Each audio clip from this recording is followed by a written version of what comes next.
আজকে সোশ্যাল মিডিয়ায় সবথেকে আলোচ্য বিষয় এবং বাংলার রাজনীতির সবথেকে আলোচ্য বিষয় সেটা হচ্ছে হুমায়ুন কবির এবং মুখ্যমন্ত্রীর দ্বারা হুমায়ুন কবিরকে যে সাসপেন্ড করা হয়েছে এই নিয়েই সারাদিন আলোচনা হচ্ছে। আমি প্রতিটা মানুষকে অনুরোধ করব যে আপনারা কনফিউজড হবেন না, আপনারা দয়া করে জিনিসগুলো একদম গভীর থেকে বোঝার একটু চেষ্টা করুন। আমি কারো বিরুদ্ধে কথা বলতে চাই না বা কারো ধর্মীয় ভাবাবেগে আঘাত দিতে চাই না। মন্দির মসজিদ তৈরি হতে পারে, কিন্তু রাজনৈতিক যারা নেতা রয়েছে তাদের কাজ কিন্তু মন্দির মসজিদ তৈরি করা নয়। কোনো কমিউনিটি মন্দির তৈরি করতে পারে, মসজিদ তৈরি করতে পারে, সেটা তাদের ব্যক্তিগত ব্যাপার, ধর্মপ্রাণ ব্যক্তিরা করতে পারে, একটা কেন 100টা তৈরি করতে পারে। কিন্তু জনপ্রতিনিধিরা এই ভোটের মুহূর্তে মন্দির আর মসজিদ তৈরি করার যেভাবে কম্পিটিশন লাগাচ্ছে আর একে অপরের মধ্যে যে বিশ্বাস, এই বিশ্বাসকে নিয়ে খেলা করছে, এই জায়গাটা হচ্ছে আমাদের আপত্তি। তো কিছু এখন মুসলমানরা মনে করছে বাংলার মুখ্যমন্ত্রী মুসলমানদের সাথে রয়েছে, আবার কেউ কেউ মনে করছে হুমায়ুন কবির মুসলমানদের সাথে রয়েছে, বাবরি মসজিদের মতো মসজিদ তৈরি করছে। আমি মনে করি যে তারা অ্যাকচুয়ালি কিন্তু তাদের চিন্তা এদেরকে নিয়ে কিন্তু ভুল। কারণ বাংলার মুখ্যমন্ত্রী কখনোই মুসলমানদের দরদি হতে পারে না।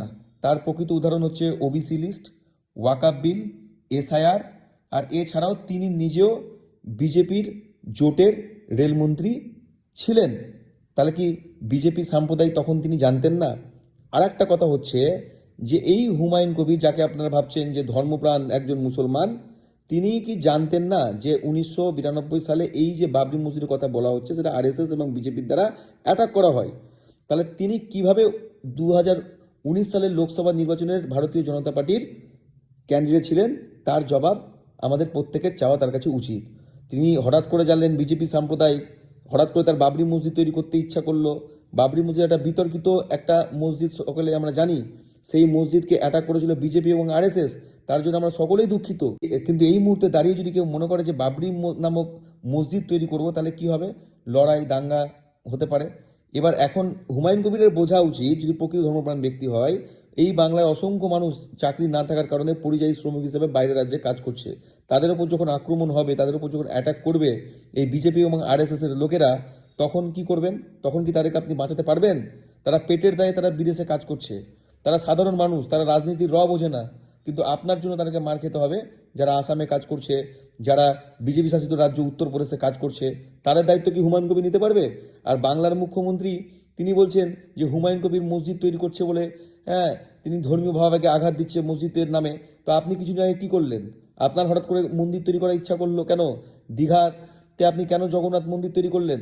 তাই এই ধর্মীয় রাজনীতি আপনি শুরু করেছেন এবং হুমায়ুনকে সাথে নিয়ে আপনি শুরু করেছেন। কিন্তু সাধারণ মানুষের কাছে আমার একটাই অনুরোধ, দয়া করে এদের ফাঁদে পা দেবেন। এদের ফাঁদে পা দিলে আখেরে কিন্তু মানুষের ক্ষতি। এরা বড় দাঙ্গা ঘটাতে চাইছে এই পশ্চিম বাংলায়।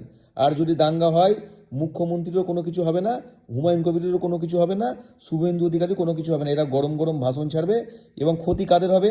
যারা গরিব মানুষ, যাদের বাড়ির ছাদ নাই ঠিকঠাকভাবে, যাদের মাটির বাড়ি, তারাই কিন্তু দাঙ্গায় লিপ্ত হবে। যারা এসি ঘরে বসে মানে সিগারেট টানছে, তাদের কিন্তু মৃত্যু হবে না, তারা হাই সিকিউরিটি নিয়ে ঘুরে বেড়ায়।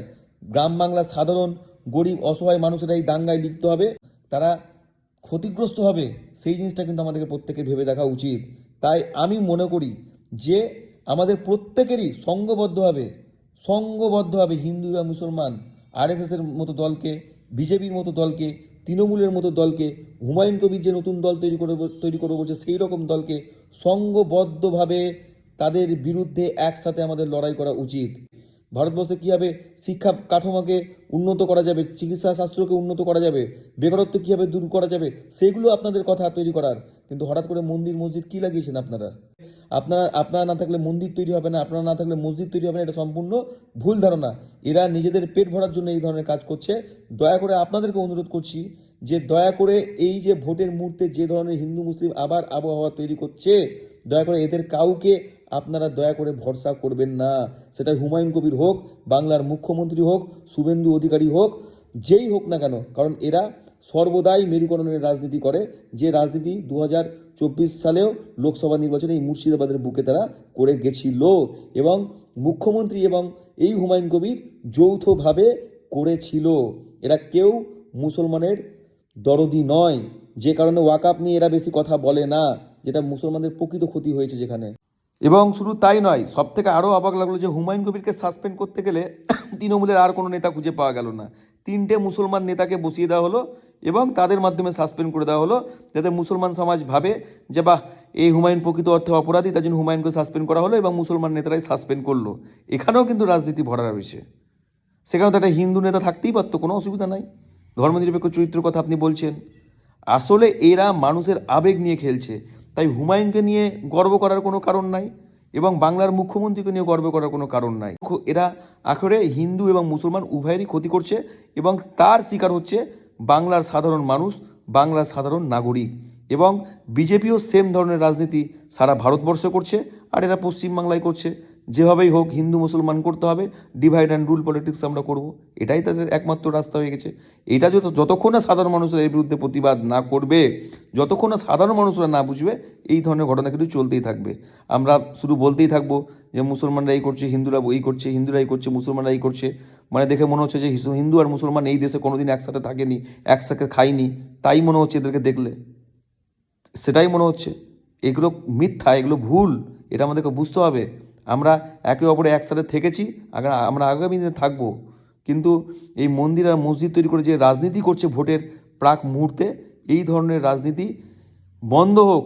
সারা ভারতবর্ষের মানুষ বুঝতে পেরেছে বলেই যে অযোধ্যায় রাম মন্দির তৈরি করেছিল বিজেপি, সেই অযোধ্যায় বিজেপি হেরেছে।